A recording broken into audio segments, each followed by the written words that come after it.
Welcome to Season 5 of A Little Birdie Told Me with your host, Rebecca Horan. On Episode 4, I sit down with Lucy Wolfe, sleep consultant and author of The Baby Sleep Solution. Sponsored by Aptamil Follow-On Milk. We believe that every feed is a gift. That's why we've dedicated over 50 years to breast milk research and created Aptamil Follow-On Milk. Aptamil Follow-On Milk, your life, our science. Breastfeeding is best. Follow-on milk should be used as part of a mixed diet from 6 months. Talk to a health professional. But this person is someone that every man wants in their bedroom, but every woman wants in their bedroom too. So it's less controversial because she saves, I think, households and marriages effectively with her teachings. And I don't think that's too extreme a sentence, because sleep deprivation is an absolute joy killer and a mental health killer, and it is something that you are constantly helping families with in this country. So Lucy Wolfe, sleep consultant and author, thank you so much for coming on A Little Birdie Told Me. Oh my goodness, well, I'm delighted to be asked. I'm delighted to be here. So honoured. I've met Lucy, I think I reached out to Lucy when I was at a very low point with my firstborn, and then we endeavoured to get back on track. And then I met Lucy at a few events, and I'm always just very inspired by you. Oh, thanks. Not just what you're doing regarding sleep consultancy, but like your business model, how you parent, your energy. You're just a vibe. Oh my God, thank you. Thank you so much. You're a vibe.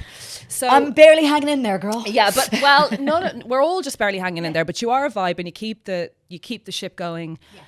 And you do help so many people. So I kind of said there, like, Lucy, you're a mum of 4, you live in Cork. Yeah. Right? But you're also a broadcaster, you go on, you contribute to loads Yes. of shows, you've written a book. This didn't come out of your ass. How did you decide, this is where I'm going to take my career in life, this is where my learnings, like, how did you suddenly decide this is the direction? Well, basically, I was a sleep deprived mum. Oh, And I never knew this. I had a completely different career. First of all, I had a completely different career. And then my first child was born. His name is Jesse, and he's nearly 22. And I can't believe that he's nearly 22. And she looks so good. And he was a brilliant sleeper Right. to begin with. And he turned into a horrible little sleeper. Right. And I didn't know that could happen. I didn't know anything. Does that make sense? Yeah. And we were young having Jesse. I was 26, and none of my friends had babies. So I really didn't know that could happen, first of all. And I really felt on my own. And I had gone back to work, and I remember going to the GP and saying, just refer me to one of those sleep people that I read about in the books. And she was like, there's no such thing. And then I was like, I don't understand what you're saying. And also the books were just all tough love, cry it out. Like, this is the era of Gina Ford, yes. Richard Ferber, who is cry it Ferber out. method, yeah. And I just couldn't. Very American as well. It was It was very much all like, American, actually. leave And your kids sleep for now and then go back in. I couldn't understand it. And I couldn't understand that there was no support. Now, don't forget, it was dial-up internet. But what was the support? You wanted to go on a Xanax for all, a sleeping pill? Do you need to, like, what was the medical support? It was just like, cry it out. There was no support. And I didn't know it, but I thought I was the only one. And my mum had 6 kids, and like, that's a different generation too. And Was there a bit of a suck it up thing with that generation too? Like, they don't like, sleep, let's some say do if I sleep. say, I remember going to my mum's once and saying, oh my God, I'm so tired. She said, yeah, it's like a disease. And I was like, I know. And then she was like, oh, sure, one on the bed, one on the couch, like. But they're so chill about it. My mum would be like, it's like waking up from a disease when you get to your 50s after kids. I'm like, is that a good thing, Mum? And she's like, yeah, I think it's all a fog. And I'm like, but that's not a good thing, right, for women? No, and I wanted something different for us. Like, I wanted to get sleep. I really need sleep. I think that was one of the, actually, when I say I got the call from the sleep deprivation, I actually really need sleep. And if I don't sleep, I don't do well at all. And I go to bed really early even now. Like, my kids are all teenagers and young adults. I'm in bed before them. Like, what time? I might go to bed 9:30.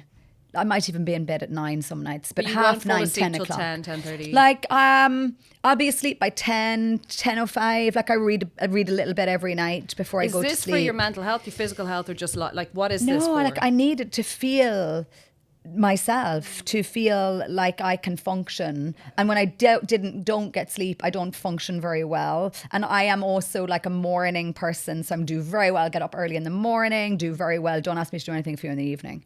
You know, like even when sometimes I get in booked to do work, I'm always a bit like, oh, I shouldn't have said yes to that, because I don't do very well in the evening time. And I suppose I do prioritize my sleep, but it needs prioritizing. Does that make any sense? Yeah, so it I does make suppose sense. had a big impact on me. Now I did manage to sort Jessie out, if that makes any sense to you. Like we kind of worked through it. And then we had our second child, Ellen, and there's 2 years between them. And she was a horrible sleeper from the very beginning. And then I was like, there's other people that are like me.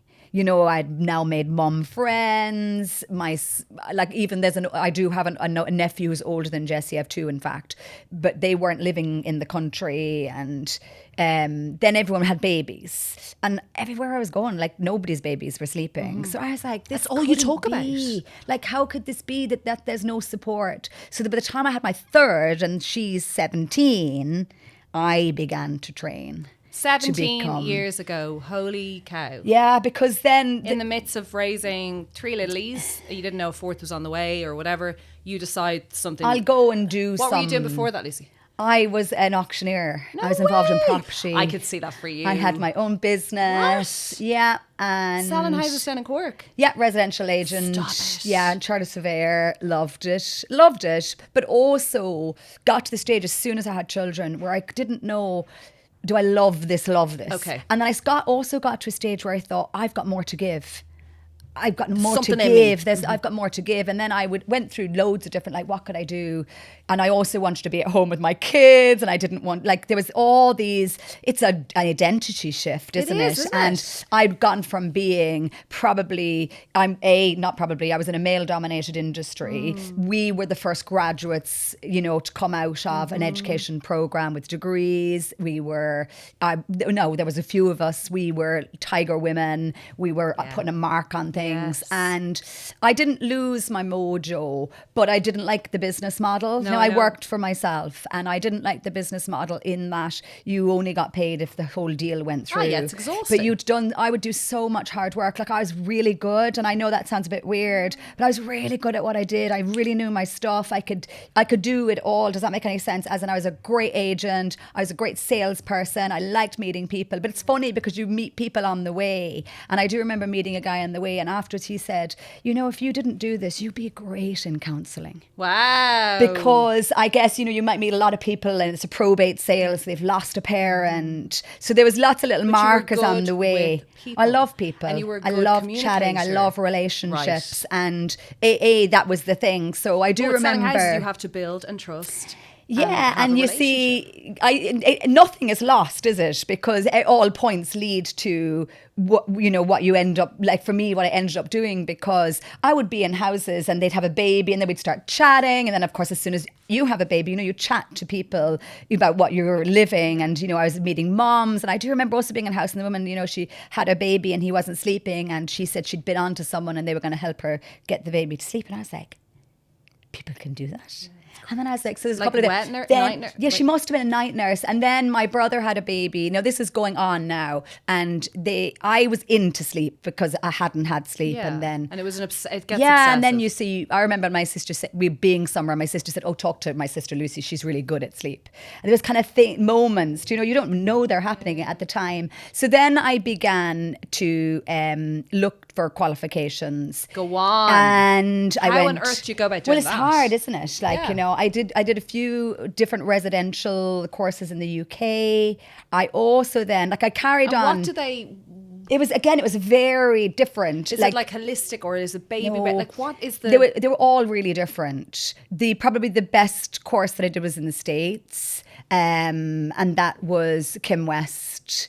And she had an approach that was more in line with, like, I'd done lots of different courses. I had done the nurturing Shirelle Shallow anyway in the UK. And I thought that I could do this. I then didn't think that what I had was enough. Does that make any sense to you? So then there was a parent mentoring course in UCC. So I also started to do that. And that's what? Supporting other So parents? it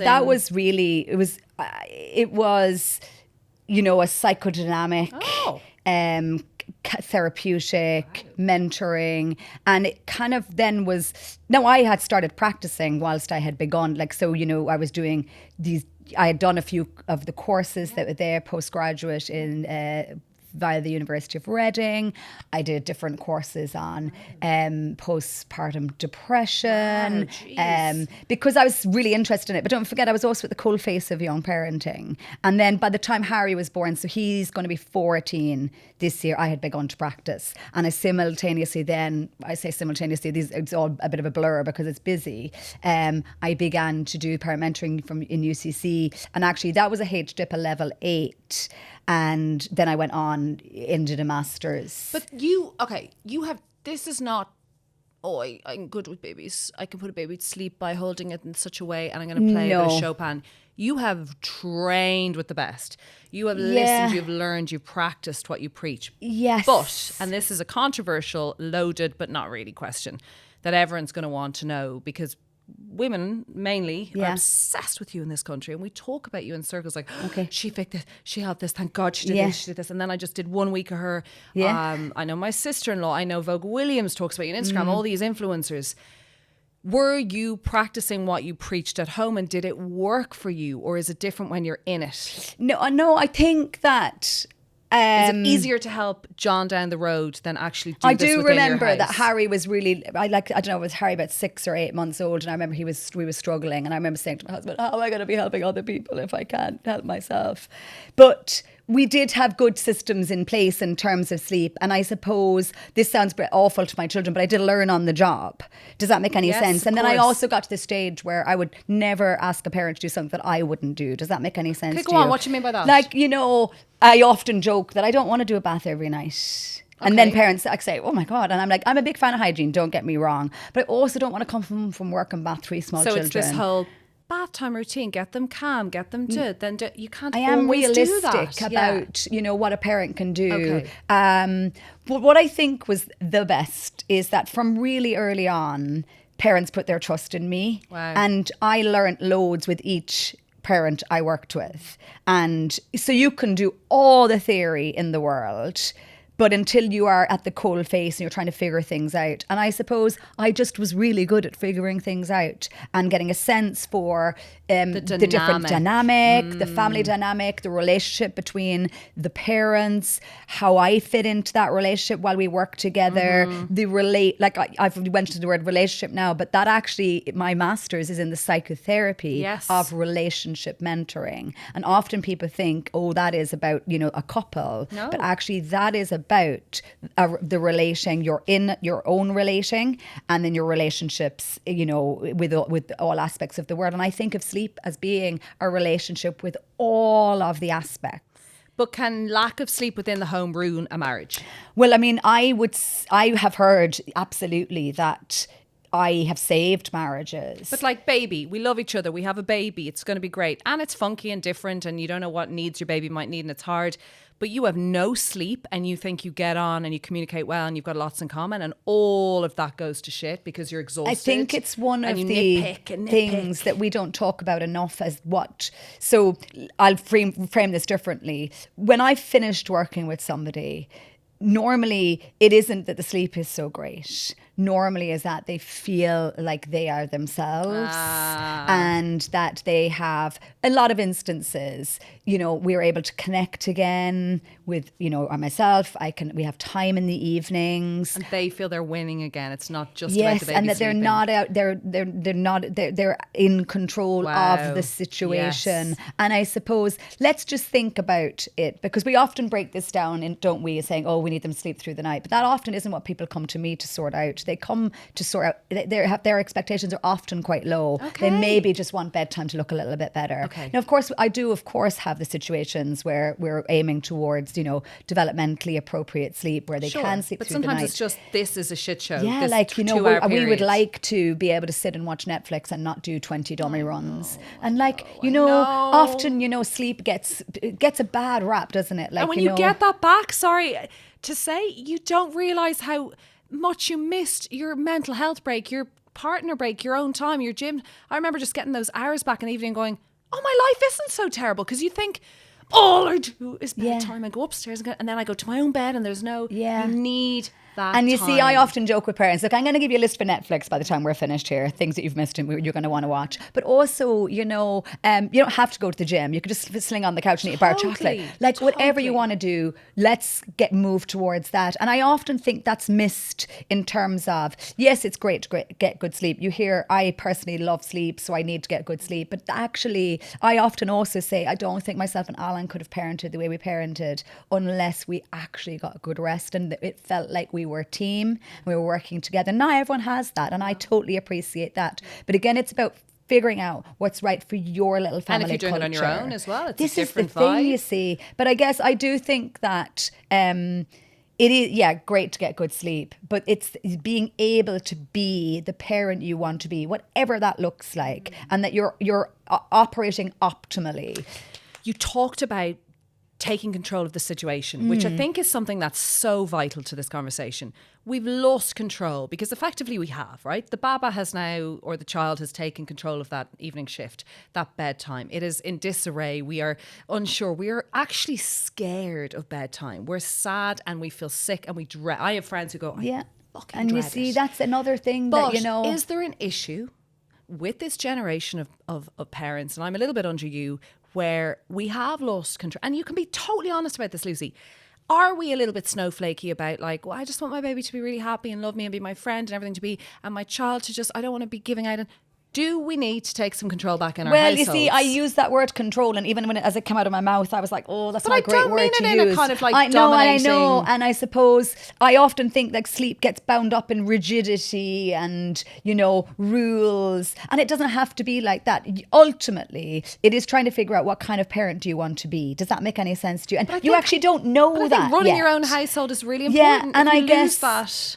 there is a lot of pressure on parents to be exactly what you just said, to be the entertainer, to be the emotional nurturer, to nowadays gentle parenting, and I suppose it's hard to really know. I thankfully wasn't exposed to that as a young mum because, like I said, it was dial-up internet. And, this idealised version of mothering, whilst it has grown since the 1980s and we know this, I didn't feel that pressure that maybe I witness mums that I work with that are under, because I didn't have to compare myself. So were you strict?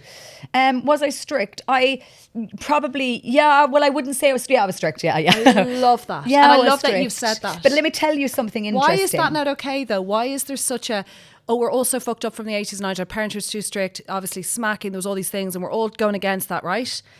And not agreeing with any of that. But gentle parenting, let's talk through your issues, let's talk through every feeling you have, let's sit by you in the bed for 3 hours, let's make everything. And are we fucking them up more without having, I want to be a strict... Well, when I say a strict, we had boundaries, okay? Absolutely. And let me say that as we had more children, I probably had less boundaries because you get really tired, okay? And then I used to be I'd be beating myself up that my oldest child, oh my God, he got the boundaries. Oh my God, did he what? Whereas let's say his opposite number, who's now 13, nearly 14, he's kind of like, we're like, where's Harry? Nobody knows. This is like what happened to me. And he obviously, because I like to try and still do things together, even though he's lost to us, the oldest guy, the younger three, let's say, we all go to the cinema together. But as a result, like Harry has seen some of the most unsuitable films that he should never have seen. It's true though. But anyway, so one of the days I was schooled by my older child who told me that I was setting your man up for failure because he wasn't parented in the boundary focused way, and that he has got a work ethic and he's got a sense of self. And I thought, in some ways it kind of freed me up because I felt that as the apprentice, Jessie had the shittier end of the stick, if that makes any sense to you, because you're only really learning on the job. We're still learning on the job. But he felt, oh my God, Mom, you're setting him up for failure because he hasn't had the rigidity or whatever. I kind of liked that he's pointed it out. How proud are you of that? I'm so proud of it. And he's an unbelievably brilliant young man. And you'd like to think that your children that will be, but he's got I guess he's got a work ethic, which I think is really important. Like you asked me, like, how did you get to this point, and how did you get to, how did you go from, you know, having a different career? Oh my God, there's so much work that goes on behind the scenes that no one would ever quantify or understand. They're just like celebrity sleep therapist. It's like, no, I the did sacrifice all of this. that you make, and like the kids. Like I do remember one summer, oh, this is a good while ago, and Jesse, the same guy, he was probably 13 or 14, and he texted me to say, you don't get to come on holidays, you've missed too many work days, as in you've missed too many days with us, you don't get to come on an annual holiday, along those lines. And it's true, because I had been away, I was traveling at the time, we were doing a lot of roadshow work and things like that, and I do remember that, like, how did you feel? Like, just feel awful, don't you? You do, and then you can't do everything for everyone. And then you see, like, I'm in such a different place now, like 21, 19, 17, 13, like it's like having staff. It's great. Personal drivers, in-house chef, you're legal like the Trump counsel. Towers. It's good. Like, Lucy, it's really good. Are some children, and I think this is true and I know nothing, you're trained, born bad sleepers? Yeah, like some children are great little sleepers and some children are not. Now, let me tell you. Are you born inherently like this, or is it environmental? I think ultimately it's a combination of everything. Okay, so if you think about, so it's not just Rebecca was born a bad sleeper. No, I don't think so. Okay, but I do feel that some people are not as good as others. Okay. Does that make sense? So remember, I said Jessie was a really great sleeper and Ellen was like a horrible sleeper from the very beginning. But like both became very good sleepers. Does that make any sense to you? I think a lot of the time when we struggle as parents, temperament is a big part of it. But it's not just about temperament; it's about the way that we are relating in the environment. Does that make any sense? So is it our fault if they can't? No, but I really don't think it is, you know. And I think that isn't motherhood enmeshed in blame theory. Of course it is. Like completely enmeshed. We feel guilty every single day. Yeah, but that society has kind of cultured that, so that we are blamed. Like, it's a bit like, I was really worried about Jessie. I'd been a very, you know, authoritarian parent, and he reckons he appreciates that. But the point is, we are active agents in our environment. So I parented Jessie really differently to the way I parented Ellen, but she responds differently. So let's say, for example, they're both driving and he has bashed his car and so has she. So if we go out to complain to him about bashing his car, he has a moment, like a big reactive moment, which then enters us into an argument. Whereas if you say to Ellen, oh my God, what have you done to your car? She starts to laugh. So that changes how you relate. Yeah. And I noticed that really early on with my children, that, you know, we are in relationship. We are reacting and responding within each child. And we are so different. We are a different parent to each child. Of course, because they're different humans. Exactly. And the same then for sleep, because let's say my children had a really early bedtime for a very long time. We'll joke that in secondary school still had quite early bedtimes because we had young people in the house. Harry's never had an early bedtime because by the time because we were everyone's up and about, and that didn't work. So you change and you evolve. And I suppose I have also evolved as a practitioner. Does that make sense? So in 13 years of practicing, I'm so different to the person who... Isn't that so interesting? But it's so brilliant, because I like to evolve and be responsive. Like, I'm a responsive sleep practitioner, but I also then feel like I need to be responding to what is presenting. But you've also learned from the parents who have very different issues to what you might have. Completely. But what, you know, I meet someone tomorrow, say, I'm at something and I'm with a bunch of parents, not just mom's parents. And I say, God, Lucy Wolfe was on the podcast. She is insane. I love her. She's going to be amazing. so nervous. And she is just one of the best. Who's Lucy Wolfe? Oh, you know Lucy Wolfe. She's sleep training. Yeah, I don't believe in believe in sleep training a baby to sleep. Why would you train? And it's that negative. Train, and why would you train? And there's no such thing as routine, and babies will be what they be, and stick them on the boob and they'll get there. And Rebecca, that's disgusting. Yeah. What you say, and that's like, you'll never hear that, by the way, but if there is that negative... But you do hear that. But what is that, and how do you respond to that? It's so difficult. Again, it's another societal construct, isn't it? And absolutely, sleep training in its original format is not appropriate developmentally. I don't think. Okay. Does that make sense to you? Like, at one point, it was very much cry it out, close the door, walk away. And thank goodness we know so much more. Like, there's no concrete evidence to support it. But if you think that, the brain is developing, our children it's based on our fostering a connection, that you will be there for them regardless, that their needs are going to be met, it makes sense that, to not do that is going to be much better for your child's overall well-being. And the reason I'm framing it like that for you, Rebecca, is because, of course, people have done lots of different things. And what we don't want to do is make someone feel bad about how they have managed their thing. But here's what I'm going to say.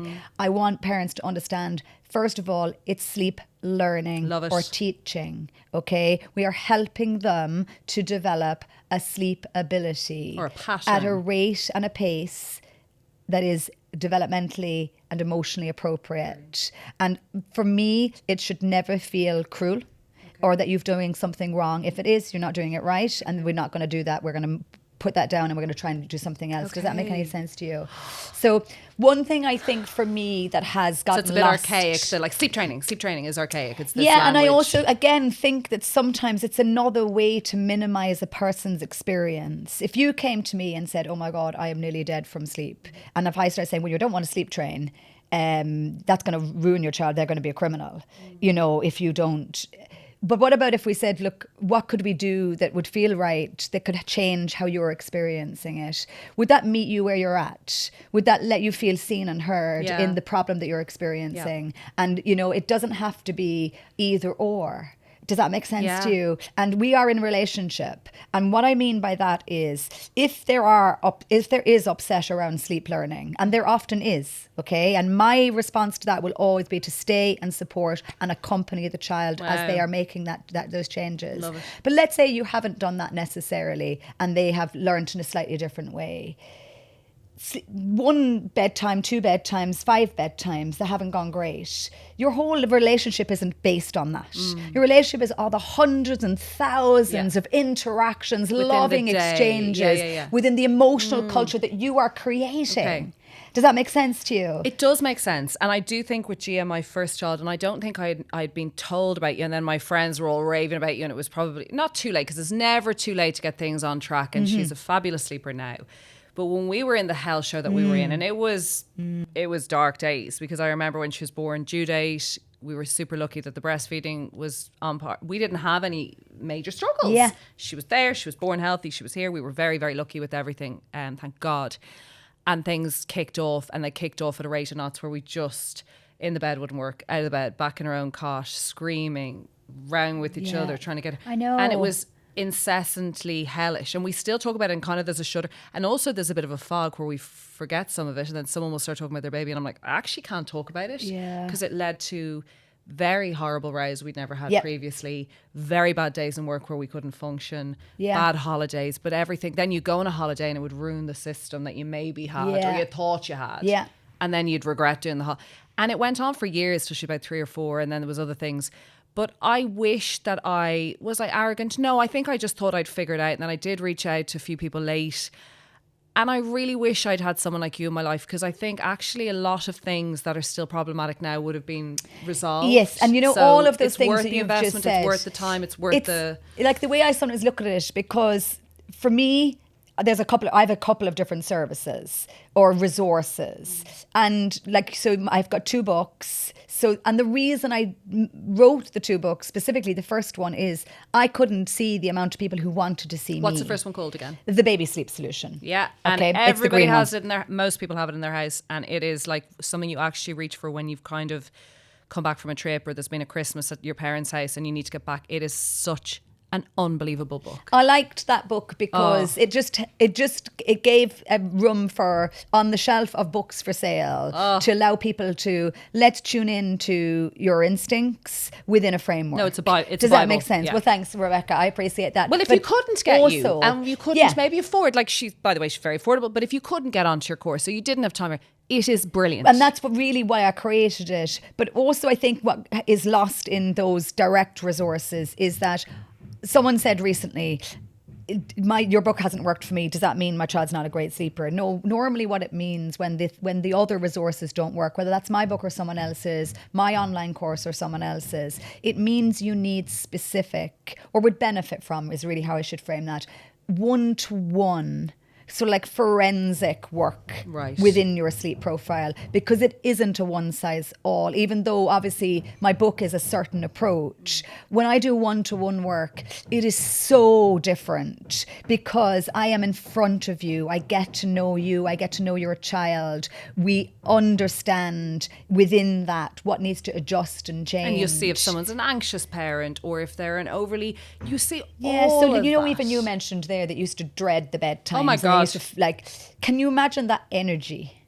Bringing Totally. that energy to the bedtime process, Totally. where sleep is the biggest separation of them all. So if I was working with you at that stage, I'd be trying to get you to stay grounded. Let's do some exercises Yeah. around that too. So like the sleep, often when I'm in a one-to-one consultation, it's one of the last things we talk about, because if we can get everything else just working a little bit better. But the minute I started doing a bit more yoga stuff for myself, getting out of the house, trusting Jason, because I had a very obsessive, my first child, boob, mom, letting her go a little bit. And the minute I started grounding myself Yeah. and not feeling sick about the evening and taking the evening as it'll be a shit show or it won't. Like it's okay. Let's Yeah. just go with it. Let's go with it. When I started doing that a little bit more, things were better. And the funny thing is the second child came along and my husband was like, sleep, what's going to happen with her, Simone, you know? And I remember people going, is she good and bad sleeper? Do you remember? And I was like, oh, I'm not even going to categorize her. I'm not going to go there yet. We're just going to see. And I felt so calm in bedtime. I go, it's bedtime. It's great. There was none of this like, we have to get ready for bed now. I know.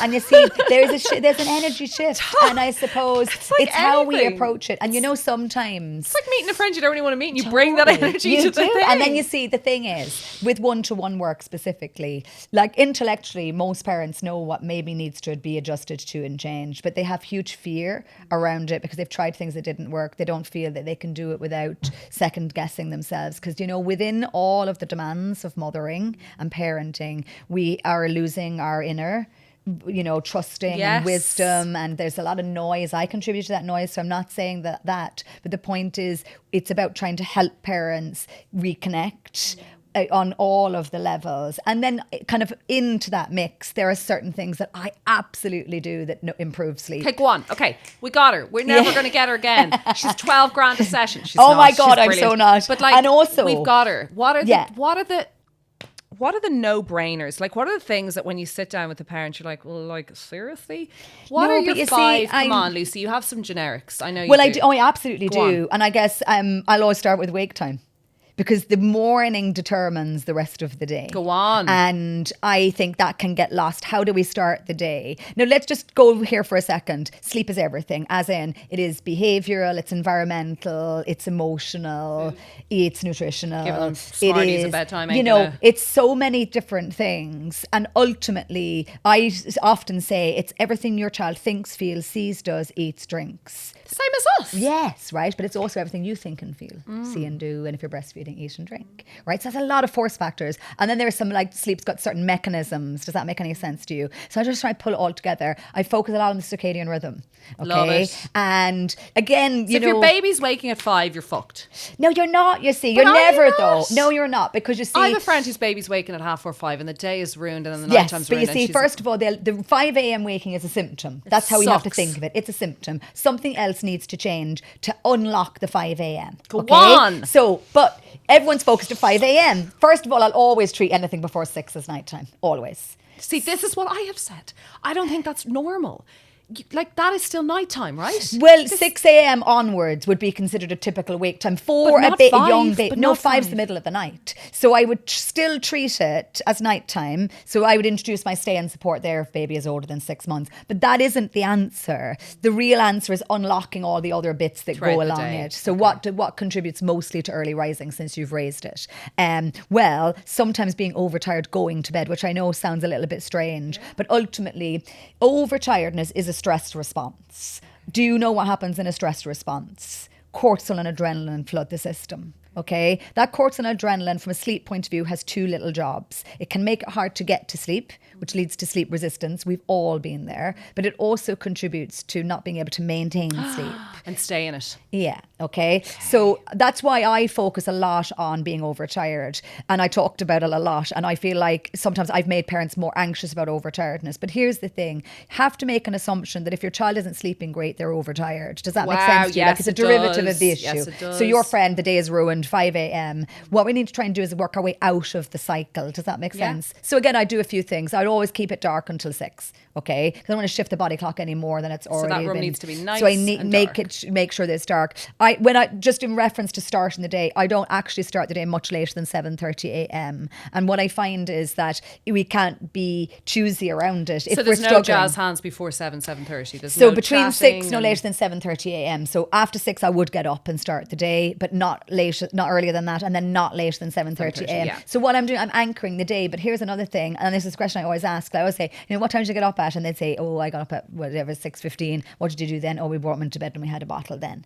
So I don't think that's a great idea because Why? I often feel that they might keep waking looking for that lovely event to occur. Right. And that's one of the behavioural kind of, So they're like, I know I'm going to have to cuddle 6:15. Yeah. Okay. So I keep saying, is this the time? Is this the time? Is this the time? And that could be one of the reasons for wakings. Does that make any sense? Yes. So the way we wake, I put a lot of importance on it. I think we need to get up. We need to go downstairs, living space. I want you to get outside if you can, or at least I want you to expose to bright natural light. I'm trying to regulate the body clock. Okay. So routine is mentioned a lot where sleep is concerned. Yes. But do you know why? It's because the body and the circadian rhythm, the regularity that is required is all to do with having, behavioural routines of care. Yes. Does that make sense? Yeah. And so all I just try and do is just harness that a little bit. So get up, get out, get down. I try and eat and drink in the first hour to regulate the blood sugar levels. And I try to make morning look like morning. So like I would have some children, especially older children, and then they get up and then we snuggle on the couch, we drink a cup of milk, and we're watching the TV show. I'd wake all night waiting for that.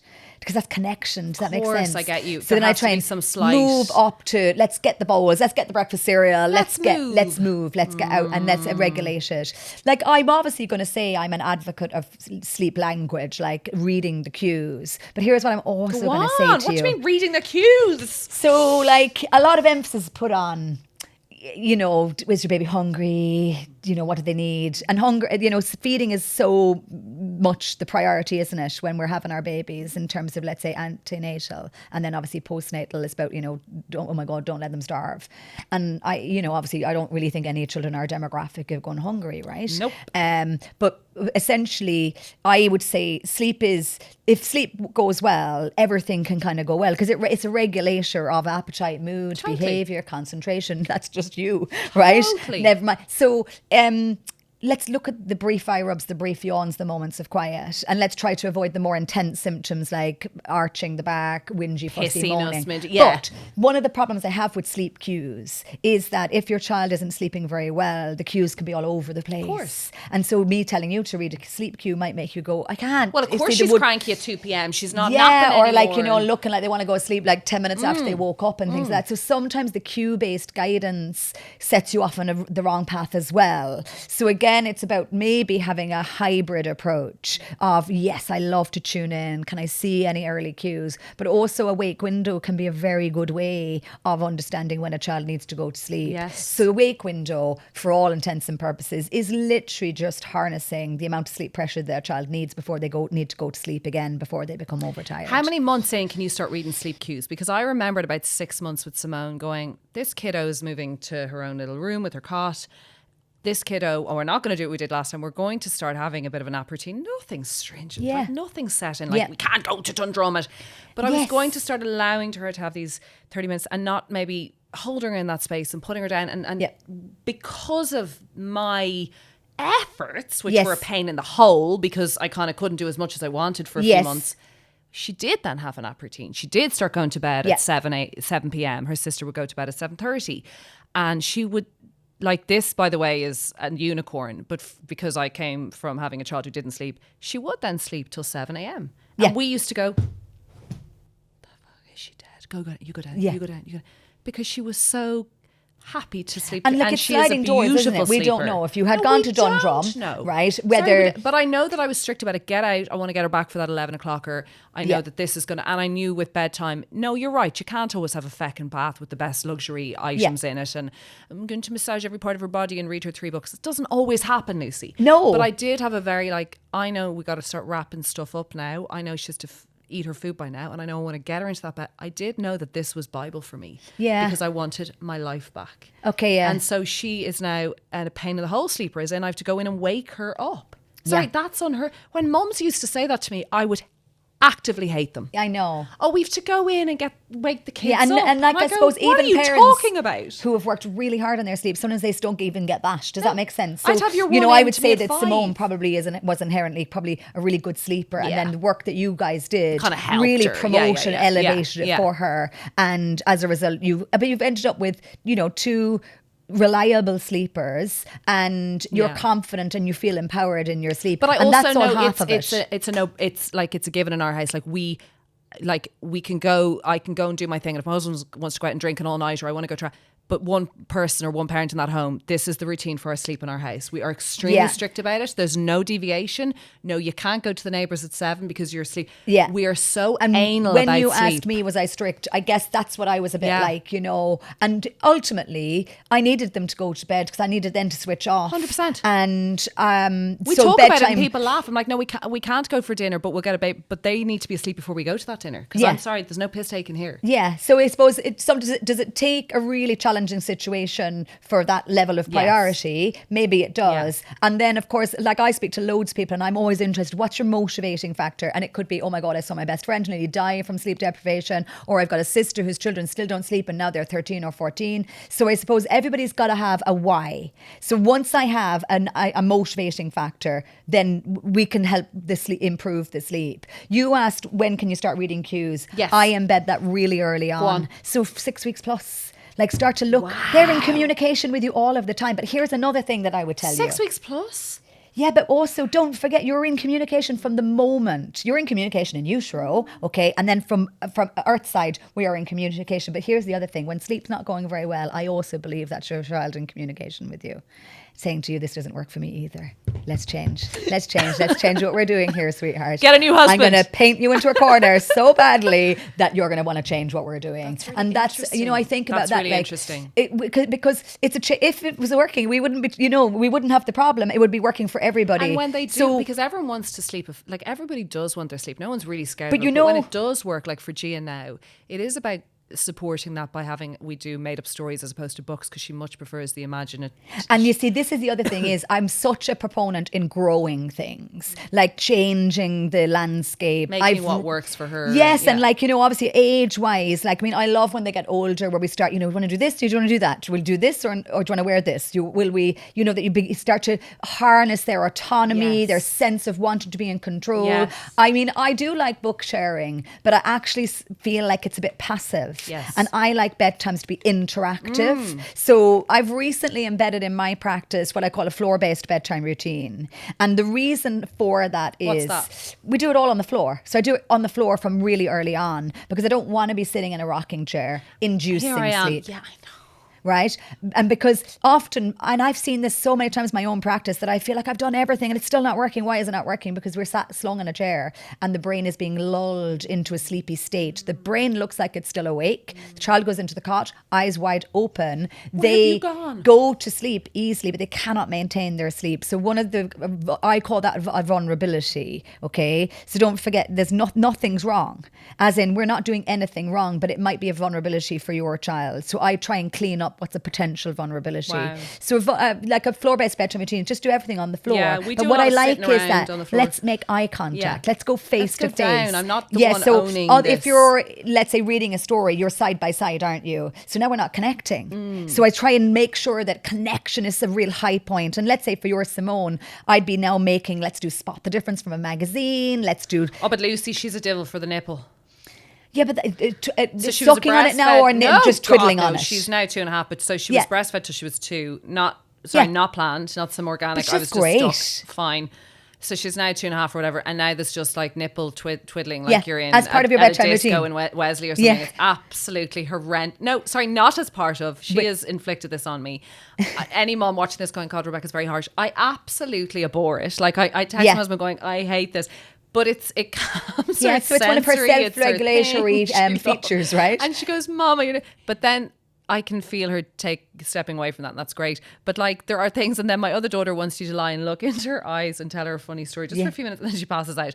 There's like, who knows what goes on in everyone's home, but there's a different thing. You do discover things that help, and of course, my focus is about what hinders, because I'm really interested in what's contributing. Now you're going to have a chapter on nipple twiddle, like no, twizzling. Because I've seen it all: nipple twiddling the mole, your earlobe, their fingers in your mouth. What is it? I mean, but you'll do anything really, won't you, to help your child to relax. Anything. And I suppose what I'm interested in trying to figure out as time goes by is what can we give to them? What baton can we pass over so they can start to develop those regulatory behaviours? Because I was a terrible sleeper as a teen, a very anxious one, and as an adult, and still am. And I wonder, who knows, it's no one's fault, but I wonder as a kid, was I not? I don't really know. But I do think you're correct. We're empowering them to actually see sleep as such a great help tool, because as an adult now, I'm such a shocking sleeper. I'm like, I wish I slept better. I know. Lucy, I know you don't like buzzwords, and there's nothing worse than someone going, say what this is. But is there a number one thing that is ultimately going to hinder a baby or child's sleep? Like, what is the worst? I don't think there is. But is there something? No, well, I suppose, what would I prioritise? I definitely prioritise outside activity, fresh air, light on the face. I also then do the opposite of that when it's sleep time, look for the dim, because I'm trying again to harness the circadian rhythm and just the natural ebb and flow that occurs. Is TV, a little cartoony before bed, really bad? Yeah, like I suppose the night garden was probably on always in our house, but at the same token, I try and turn things off by about an hour before my projected bedtime. So and no, if you come to my house, there's devices in every. I don't mean devices, but I would say my daughter does like to calm herself through watching a bit of telly. And I suppose, this is the thing that I will always say: if you're doing a series of things that work and sleep is working, no harm, no foul. Whatever that is, okay? As long as it's working. I know you said you text Jason and said you hate it, but look, it's getting them all to sleep and you're getting it's more great comical sleep, than anything. I'm like, what is this? You know, right? So date night. Yeah. But the point is, if it's working, I work with parents when it's not working. So then I have to do a deep dive. And as I deep dive, I clean up those, what I perceive might be the vulnerabilities, what might promote this further. So we get this. So it's a bit like if, someone said to you, put her in the bed, she'll sleep. If she would have slept in the bed, you would have just kept her in the bed because it would have worked. But again, she was in communication with you to say, this doesn't work for me either. Let's do something differently. So don't forget, this is a double. Totally. She's an active agent. Totally. Okay. So it's just trying to figure out what is going to help in this particular family setting. One or two of things that we know is that overtiredness undermines sleep. So that's that stress response. So often bringing forward bedtime helps to dilute that overtired theme. So I am an advocate of an earlier bedtime because it is one of the bigger predictors of more consolidated, less interrupted sleep. It's the same for us as adults, and I suppose that I'll always, in a troubleshooting dynamic, bring forward bedtime. So even if your bedtime is 7:30, I'll always bring it forward by half an hour more. Perfect. Because don't forget, we're making those assumptions. We've been in a deficit and now we're going to try and recapture that. Okay. Another thing that we do know about sleep is that sleep tends to have associations attached to it, and those associations have a massive wide range and very individual, as you have explained in your own house setting. Okay, there are a couple of very recurring associations, like sucking and sleep are quite interrelated, okay? And there's nothing wrong with sucking to sleep, except often in the act of sucking to get to sleep, the baby or child needs to actively suck to get back to sleep when they transition through their natural sleep phases. Then you're kind of screwed because there has to be boob or bottle nearby at all times. Well, that's what starts to happen. And then you would say, okay, I won't feed every time, but then you might have to replace that with rocking because they don't know how to do it otherwise. So I often put a lot of emphasis on what is happening at bedtime. And like, even your pal who's got the 5 a.m. waking, the 5 a.m. is the symptom. It's probably what's happening at bedtime that's undermining the wake. So one of the biggest predictors of nighttime activity is an association that probably involves sucking, patting, rocking, touching, inning. Okay, so something that you're actively doing. Sure. It's always very you see the people interested. doing the rocking. I'm like, how are you going to continue that for the next 2 years? You see, and lots of people do. And ultimately, if you do that and they transfer to sleep and they sleep all night, we don't have an issue. The issue arises when that particular child cannot get through their natural sleep phases without more of the same. And of course, in the early weeks, months, that is a very necessary thing to do. Yeah, because but the that's different. support This is a long, really long game. when you look at, the development of your child's sleep, and there is no greater time in the first 6 months than the sleep develops. Yeah. So it's still developing until they're about 7, but it's going to be at the most rapid rate. Well, I don't want Simone nipple twizzling at 20 at someone's house to try and sleep. But she's probably going to end up saying to you, Mum, that's so weird that you let me do that. And also, don't speak about that, Mom, publicly. Yeah. But you will probably phase that out at a rate that feels right to you. So I guess I would, let's say if I was doing that with you, I might make it as part of the bedtime routine. And then I might put it, I might say goodnight to the... Well, I just say... One step removed. Mommy that's shut down. Now I just do all of that now. It's broken, that's gone now. Okay, Mommy, I love you. And then you could see the anxiety. But I love you, Mommy. I love you too. It's okay. And then I might encourage her, like, what could you twiddle of your own? Or what could you have that you would twiddle? Is there a nose on a doll that And I was very, I think, sensory. Like, it's a sensory. There's a lot of sensory pieces. Yeah, so we're always trying to figure out how can we make some transitions? I think a lot about sleep as being a transition, like in every aspect of itself. Does that make sense to you? So obviously the act of falling asleep is a transition from awake to asleep. But also as parents, one of our tasks is to help make those transitions as smooth as possible. So that's why the bedtime routine can become important. And again, helping them develop a sleep ability that doesn't involve an outside force. Does that make sense to you? But then you get into toddlers and children and they start having sleep terrors and nightmares, and it's a whole different... Yeah, it's an evolving state. You are a genius. Oh, well, like, I think you're... No, you are a genius. Like the nuggets, the calmness, the authority with which you bring, and it is a saturated market, and not necessarily here because you're kind of the leading voice, but in globally it's a saturated market at the moment. And there's a lot of and everyone, and it's great because I love we need that. There's it. support for parents, but what I probably get uncomfortable about is there's such a huge range of the integrity of support. And also that's you've available. still got the people doing the fur, but then you got someone doing a completely different method, like keep it in the bed all night, breastfeed till they're 19. You have a balanced approach. You have a very calm holding. Like for anyone I know who's worked with you and has gone back, like I've a friend now who's like, right, I'm going back to the Lucy Wolfe. It's whatever was going down there isn't working. Yes. So what it is you're like the Bible of this. Well, I suppose I love that you think. But does it make you so happy? Yeah, like I think it's such a privilege. Like I really do. I've never taken it for granted.